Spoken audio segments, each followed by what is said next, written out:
Okay, so for today's lesson, we are learning to compare and order objects based on their weight or their mass. So for you to be successful today, I am looking that you can identify and read weight using grams and kilograms. You can identify the heaviest and the lightest object or weight from a collection. And you can order objects in ascending and descending order based on their weight using our place value system.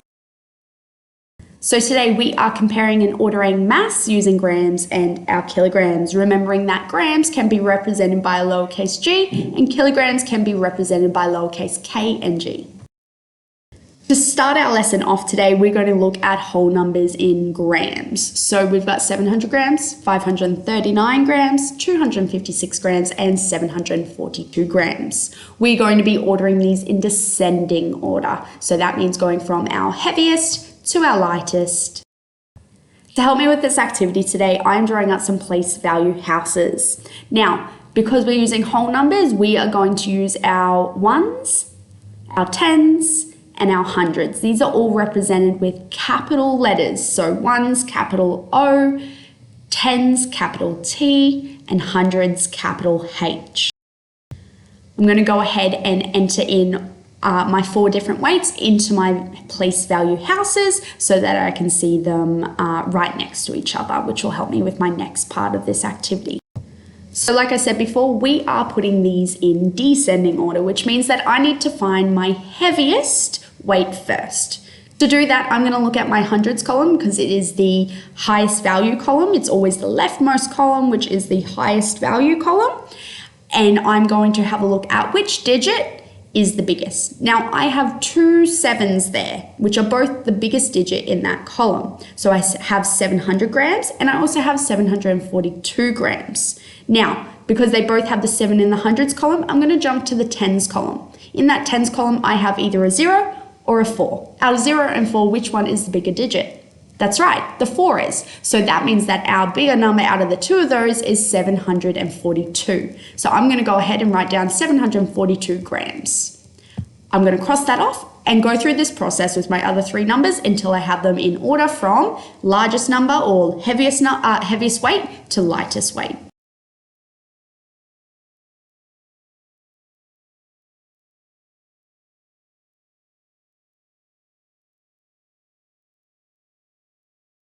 So out of our 4 numbers, can you identify which one is the heaviest? That's right, 742. And which one is the lightest? Okay, 256 grams.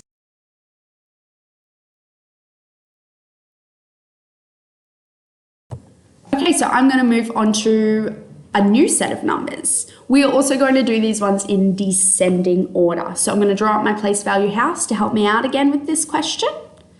And then I'm going to place my numbers in so that I can work through the same process. Feel free to do this at home on either a piece of paper or if you have some grid paper as well, it's really great to help you drawing up your houses on.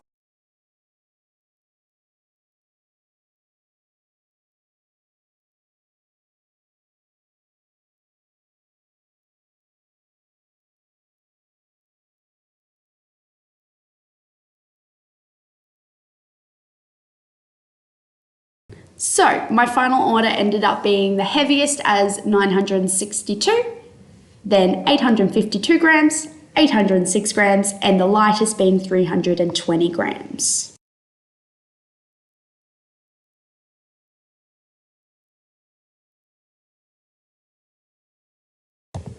For the next part of our video, we're moving into working with kilograms. Now, when we work with kilograms, it is not just a whole number. We actually go into part numbers, which are represented through a decimal number.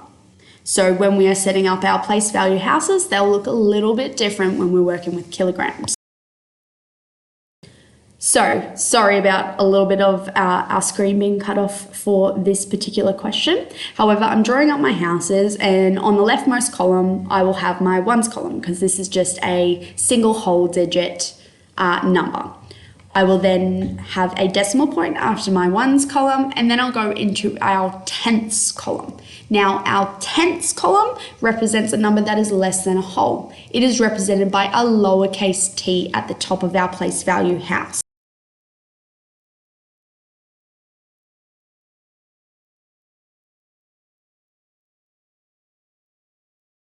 So I'll go ahead and enter in my 4 different weights again, and I'm going to go through the same process. So this is also in descending order, which means that I am looking for that biggest number again, that heaviest weight, down to my lightest weight. So I'm going to start looking for the largest digit that will be in my leftmost column, which is my ones column for this activity.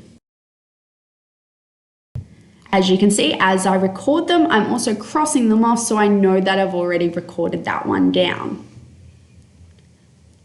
When I get to the end, I'm going to be able to see which one is the heaviest and which one is the lightest. Can you tell me which one it is in this collection?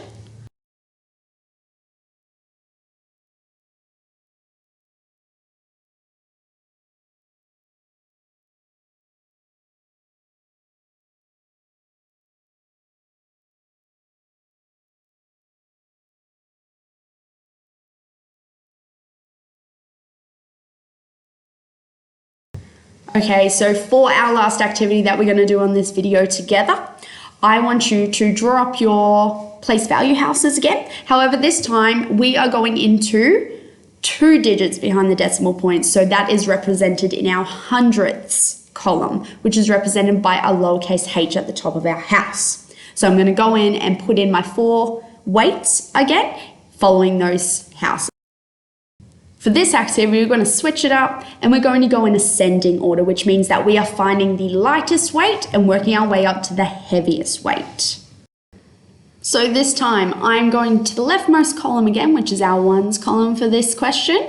And I'm instead finding the smallest number because we're going in ascending order. So my smallest digit that sits in there is my 4. So that means that my lightest weight is 4.90 kilograms. Next, I have 3 weights that all have 5 in that ones column. So what do I need to do? That's right, I'm going to jump to the next column, which is my tenths column. And I'm going to look for the smallest digit there, which for this one is 5.21 kilograms, and then 5.62 kilograms, and then 5.91 kilograms. Did you get that? Excellent work if you did. So that means that your lightest number is... That's right, 4.90 kilograms. And your heaviest number or weight is 5.91 kilograms. Great job. Okay, so I'm about to get you to do some of these questions all by yourself. If you've picked up a take-home pack, you'll have a piece of grid paper. However, if you don't have this at home, don't stress. You can just do it on a blank piece of paper like I did in my videos.